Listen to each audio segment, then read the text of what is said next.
행복을 추구하는 다양한 방법이 있습니다. 사람마다 행복의 조건으로 무언가를 소유하기를 원합니다. 그런 소유가 잠시 행복을 줄 수는 있지만 궁극적으로 많이 가졌다고 우리를 행복하게 하진 않습니다. 도리어 많이 가졌을 때 우리가 힘들 수도 있습니다. 그 이유는 사람은 많이 가진다고 행복한 게 아니라 삶이 단순화되고 정리가 될 때 행복하기 때문입니다. 삶은 정리가 되기 전에는 갈등과 혼돈을 경험합니다. 곤도 마리에는 정리의 힘에서 이런 말을 하는데요. 정리만으로 스트레스가 없어지고 개인의 삶뿐만 아니라 직장에서도 행복을 찾을 수 있다. 당신의 진짜 인생은 정리 후에 시작된다. 여기서 정리는 물건만을 의미하는 건 아닙니다. 마음과도 서로 연결이 됩니다. 정리의 힘을 보면서 이런 마음이 있습니다. 누군가 내 마음 좀 정리해 주었으면. 바울은 감옥에서 기뻐하라고 편지를 합니다. 감옥은 힘든 곳입니다. 어떻게 기쁨을 말하지? 제가 얻은 건 그의 마음이 그리스도 안에서 정리가 되었기 때문입니다. 바울은 감옥에 있습니다. 겉사람은 감옥입니다. 그 감옥에서 하나님 말씀을 품습니다. 속사람은 하나님 나라입니다. 여기서 바울이 그리스도인에게 주는 메시지가 기뻐하라입니다. 우리가 겉사람에 따라서 감정을 경험하기도 하지만 속사람에 따라서 거기에 어울리는 감정을 경험합니다. 바울은 감옥에서 기뻐하라고 말을 했으니까 그러면 감옥에 없는 좋은 상황에서는 얼마나 기뻐하고 감사하는 삶을 살았을까? 이런 질문을 할 수 있는데 바울은 로마서에서 이렇게 말합니다. 내 속사람은 하나님의 법을 즐거워하되 한 다른 법이 내 마음의 법과 싸워 내 지체 속에 있는 죄의 법으로 나를 사로잡는 것을 보는도다. 감옥에서는 기뻐하는데 감옥이 아닌 곳에서 갈등하는 자신을 고백합니다. 그런데 이 갈등이 어디에서 오는가? 속 사람은 하나님의 법을 즐거워합니다. 그런데 다른 법이 내 마음의 법과 싸워서 내 지체 속에 있는 죄의 법으로 나를 사로잡는 것을 본다. 속 사람은 하나님을 추구하는데 나의 겉사람은 죄의 법으로 사로잡혀 간다는 겁니다.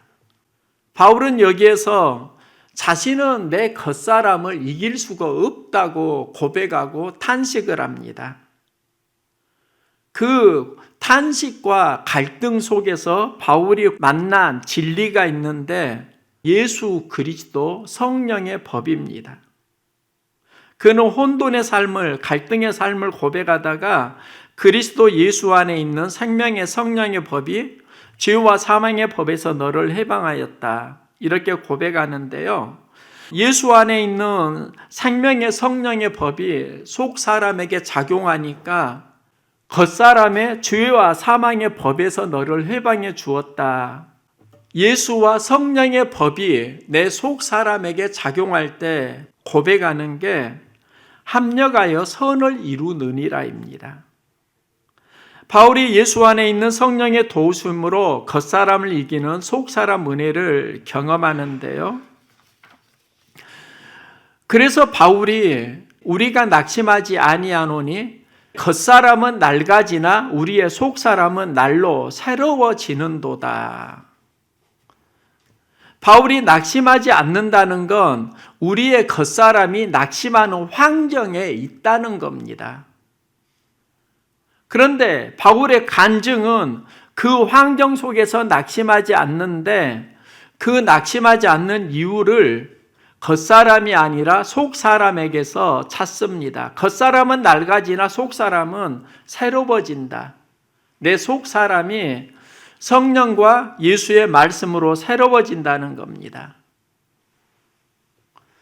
낙심은 내면의 속 사람이 약해질 때 느끼는 감정입니다. 바울이 말하는 비전은 겉사람이 아니라 속 사람이 새로워지느니라. 이 말씀을 하는 전후 맥락을 보니까 질그릇 이야기가 있습니다. 질그릇은 깨지기 쉽고 연약한 그릇인데 이 질그릇에 예수를 담으니까 가치가 달라집니다. 우리의 속 사람 속에 예수를 담으니까 우리가 귀한 존재가 된다는 겁니다. 그래서 낙심하지 않습니다. 속 사람은 날로 새로워진다고 바울은 고백합니다. 우리가 겉사람과 속 사람의 갈등 속에서 버거울 때 속 사람이 무엇을 품느냐에 따라서 달라집니다. 2012년 런던 올림픽이 있었는데요. 여기에서 김재범 선수가 유도에서 금메달을 땁니다. 이게 참 인상적인 건 그의 몸이 정상이 아니었는데 금메달을 땄다는 겁니다. 대표팀 감독은 김재범 선수의 몸을 보고 이런 말을 했습니다. 신체 왼쪽 부위는 거의 불구에 가깝다. 왼쪽 어깨, 팔꿈치, 손가락, 무릎, 허리 등 부서지지 않는 데가 없을 정도로 부상을 달고 있다. 의사는 김재범 선수를 보고 이렇게 말했습니다. 어깨와 무릎, 팔꿈치 등 당장 수술이 필요한 상황이다. 탈골된 어깨는 물렁뼈가 찢어졌고 어깨를 움직일 수 있는 각도와 범위가 제한적이다. 왼쪽 무릎은 연골판이 찢어져 통증으로 매일 연골 주사를 맞아야 한다. 왼쪽 팔꿈치는 심각한 관절염 증세를 보이고 양쪽 손가락은 모두 힘줄이 늘어나 완전히 펴지지 않는다. 그의 어깨와 팔꿈치만으로도 장애 6등급이 나온다. 의사가 이런 말을 했습니다. 그런데 이 몸으로 어떻게 올림픽에서 금메달을 땄는가? 그가 금메달을 따고 인터뷰를 할 때 했던 말입니다. 죽기를 각오하고 했어요. 이겼어요. 이것이 답이에요. 몸이 엉망일 때 죽음을 각오했다. 겉사람은 만신창이가 되었지만 죽음을 각오했다는 건 속사람의 상태를 말합니다. 겉사람은 장애인처럼 낡았지만 속사람은 죽기를 각오합니다. 여기에서 능력은 달라집니다. 겉사람이 낡아질 때 속사람은 새로워진다. 김재범 선수가 크리스천입니다. 그가 겉사람이 힘들 때 그의 마음속에 무엇을 품었을까요? 하나님의 말씀을 품었고 예수 그리스도의 십자가의 죽음에서 새로운 소망이 살아나듯이 나는 죽고 하나님 주시는 능력으로 최선을 다하리라. 바울은 말합니다. 너희는 유혹의 욕심을 따라 썩어져가는 구습을 따르는 옛 사람을 벗어버리라. 이 옛 사람이 무엇을 말하는가? 겉사람이라고 할 수 있습니다. 우리는 겉사람을 벗어야 합니다. 그리고 너희의 심령이 새롭게 되어 하나님의 의와 진리의 거룩함으로 지으심을 받은 새 사람을 입으라. 너희의 심령이 새롭게 되라. 이게 속 사람을 이야기합니다. 이 이야기를 바울은 영적 전쟁으로 연결합니다. 옛 사람을 벗어버리고 심령이 새롭게 되어 새 사람을 입으라고 말씀을 하는데요. 그리고 나오는 말씀이 분을 내어도 죄를 짓지 말고 해가 지도록 분을 품지 말라입니다. 분을 내고 죄를 짓는 것은 극복해야 하는 겉사람의 모습일 수 있습니다. 겉사람으로 계속 살아가게 되면 마귀가 틈탄다고 기록합니다. 마귀는 겉사람으로 살아가는 사람을 계속 공격하고 하나님께서는 우리의 영이 속 사람으로 살아가도록 도와주십니다. 바울이 말하는 은혜는 그리스도 안에서 시작되는 속 사람 생명이라고 할 수 있습니다. 자기의 육체를 위하여 심는 자는 육체로부터 썩어질 것을 거두고 성령을 위하여 심는 자는 성령으로부터 영생을 거두리라. 육체를 위하여 심는 인생, 겉사람 인생을 말합니다. 성령을 위하여 심는 자, 속사람 인생을 말합니다. 겉사람 인생이 썩어질 것을 위해 살고 속사람 인생은 영생을 위해서 산다. 그래서 바울이 우리가 속사람 인생으로 살아야 한다고 하면서 그 다음에 하는 말씀이 선을 행하되 낙심하지 말지니 포기하지 아니하면 때가 이름에 거두리라. 때가 이름에 거두리라가 무엇을 말하는가? 속사람이 강건하면 때가 이름에 하나님께서 열매를 거두게 하신다는 겁니다.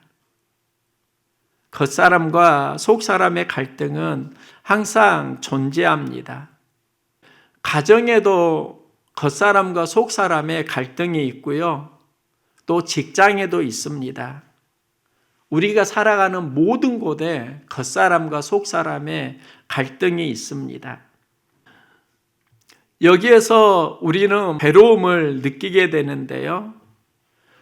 바울은 이 괴로움을 예수의 흔적을 지니고 있노라와 연결합니다. 누구든지 나를 괴롭게 하지 말라. 내가 내 몸에 예수의 흔적을 지니고 있노라. 괴롭게 하지 말라는 것은 지금 자신을 괴롭히는 무언가가 있다는 이야기입니다. 여기서 바울은 예수의 흔적을 말하는데 십자가라고 할 수 있습니다. 우리는 십자가를 감당하면서 많은 것을 경험하는데 이때 그 상황을 이길 수 있는 은혜가 바로 속사람 은혜 회복입니다. 형제들아, 우리 주 예수 그리스도의 은혜가 너희 심령에 있을지어다. 힘들 때 무너지는 것은 우리 심령의 은혜를 소멸할 때입니다. 그래서 그리스도의 은혜가 심령에 있을지어다. 속사람 은혜를 말합니다. 삶은 속사람이 회복될 때 강건해집니다. 정혜신 박사는 당신이 옳다에서 한 편지를 소개하는데요. 하루는 아이 담임에게서 전화가 왔습니다. 우리 아이가 다른 아이를 때렸다고 합니다. 전에 없던 일이라 상황이 궁금하기도 하고 또 엄하게 이야기를 해야 할 상황이라 아이와 마주 앉았습니다. 내가 때리기는 했다. 그치만 그 친구가 먼저 말로 시비를 걸었던 거다.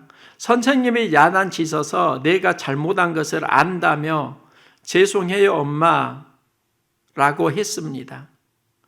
저는 아이의 학교에서 어느 정도 정리가 끝나고 왔다고 생각해 그래 어찌됐든 먼저 폭력을 쓴 건 잘못이야. 그걸 알았으니 됐어. 다음에는 그러지 말자라고 했습니다. 그랬더니 아이가 서럽게 울면서 말했습니다. 엄마는 그러면 안 되지. 내가 왜 그랬는지 물었어야지. 선생님도 혼내기만 해서 얼마나 속상했는데 엄마는 위로해 줘야지. 그 애가 먼저 나에게 시비를 걸어서 내가 얼마나 참다가 때렸는데 엄마도 나보고 잘못했다고 하면 안 되지. 말이 끝나고 엉엉 우는 것이었습니다. 그때 느꼈습니다. 저는 아이 마음이 어땠는지, 얼마나 속상했는지, 왜 때릴 수밖에 없었는지 하나도 묻지 않았더군요. 행동이 일어나기 전에 어떤 마음이었는지 살피지 않았고 이미 한번 야단을 맞고 온 아이에게 괜찮냐고 묻기 전에 왜 그랬냐고 따져 물었던 실수를 했다는 것을요.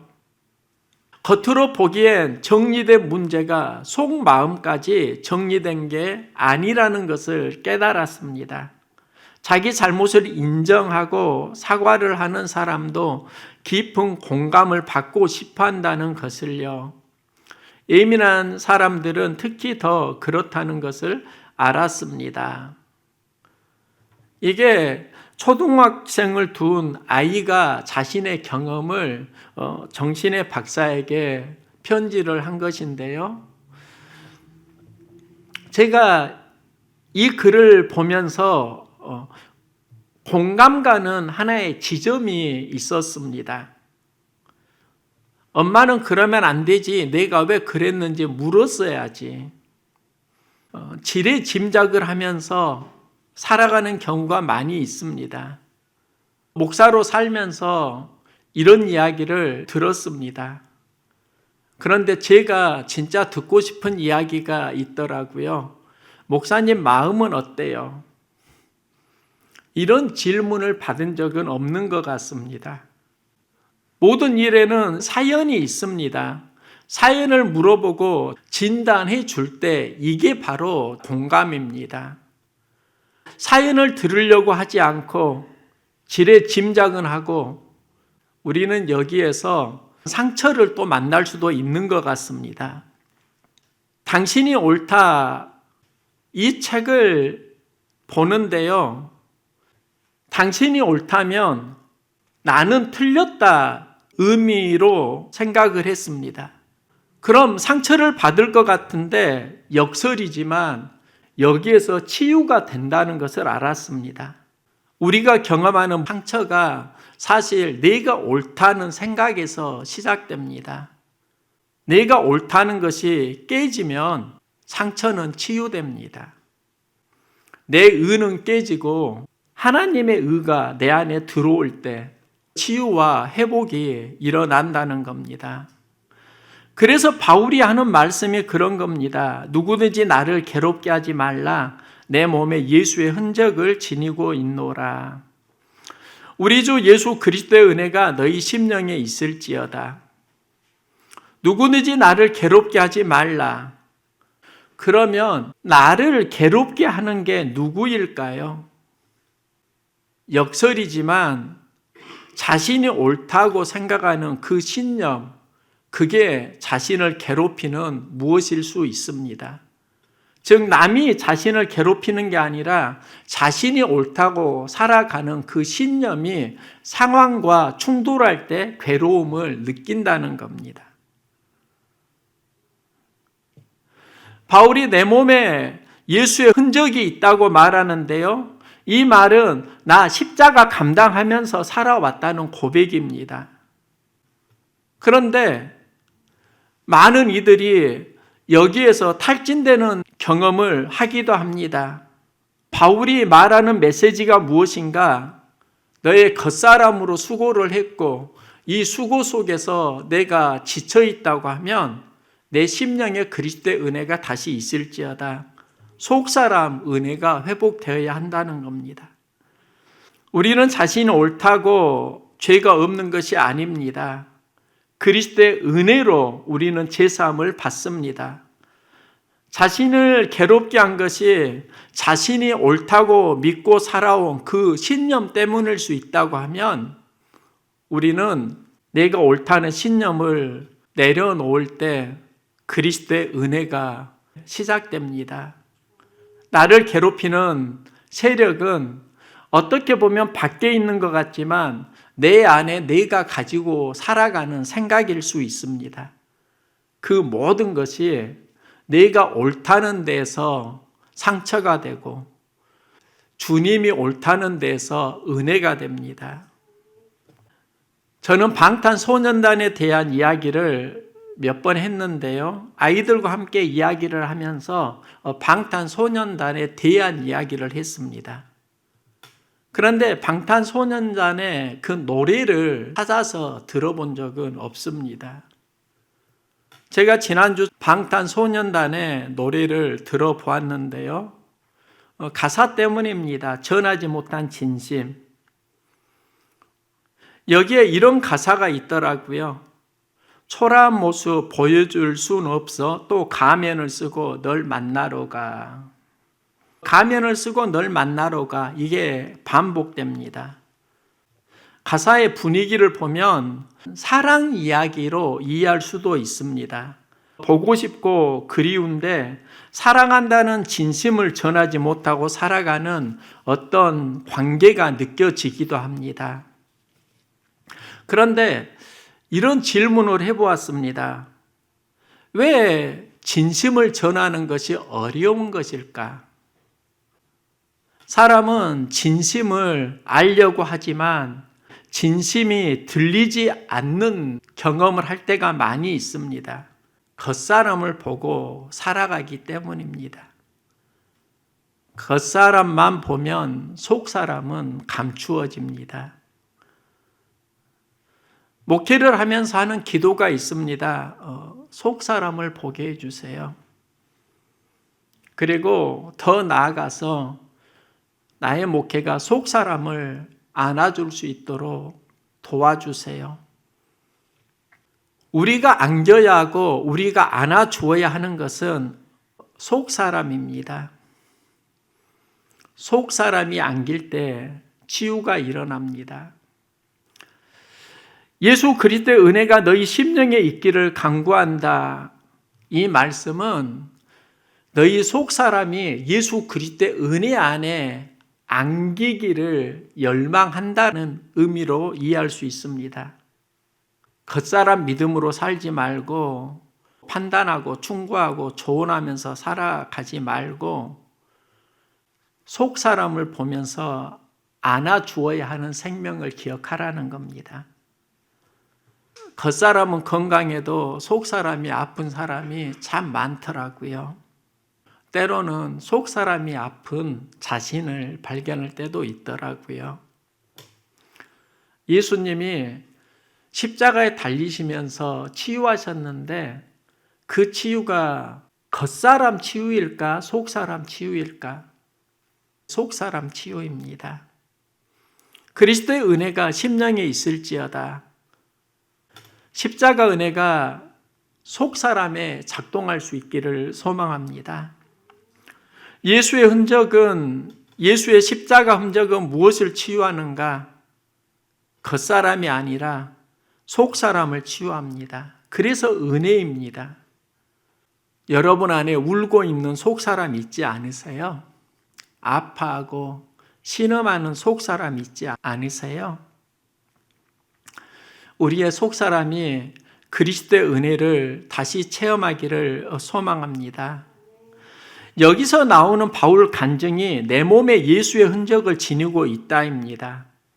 그리고 경험하는 체험이 나를 괴롭게 하지 말라입니다. 누구든지 나를 괴롭게 하지 말라. 내 몸에 예수의 흔적을 지니고 있노라. 누구든지는 나를 포함합니다. 누구든지 나를 괴롭게 하지 말라. 이 메시지를 보면서 우리가 착각하기를 나만 빠져 있고 타인을 향해서 전달되는 경우가 참 많이 있습니다. 말씀을 묵상하면서 나를 괴롭히는 상황은 내가 가지고 있는 겉사람의 모습일 수 있겠더라고요. 내 기준의 생각들일 수도 있고 경험들일 수도 있겠더라고요. 그곳에 십자가 은혜가 임할 수 있기를 소망합니다. 나를 괴롭게 하는 모든 세력이 예수 그리스도의 십자가 앞에 굴복되기를 소망합니다. 이게 바울이 말하는 나는 죽고 예수가 살고일 수 있습니다. 예수 그리스도의 은혜가 십자가에 굴복하는 모든 심령 가운데 임할 때 우리의 속사람은 회복이 되고 삶은 풍요로워질 것입니다. 예수의 흔적이 십자가에서 우리를 위해 행하신 하나님 나라의 사역이라고 할 수 있습니다. 그 사역이 무엇을 회복하는가? 우리의 속사람의 심령의 은혜를 회복합니다. 오늘 본문 다시 한번 읽어드릴게요. 묵상해 보시기 바랍니다. 누구든지 나를 괴롭게 하지 말라. 내가 내 몸에 예수의 흔적을 지니고 있노라. 형제들아, 우리 주 예수 그리스도의 은혜가 너희 심령에 있을지어다. 이렇게 또 해석해 볼까요? 형제들아, 우리 주 예수 그리스도의 은혜가 너희 속 사람에게 있을지어다. 예수 그리스도의 십자가 은혜가 우리의 속 사람에게 살아날 수 있기를 소망하고요. 또 예수 그리스도의 은혜로 회복의 삶을 살아갈 수 있기를 응원합니다.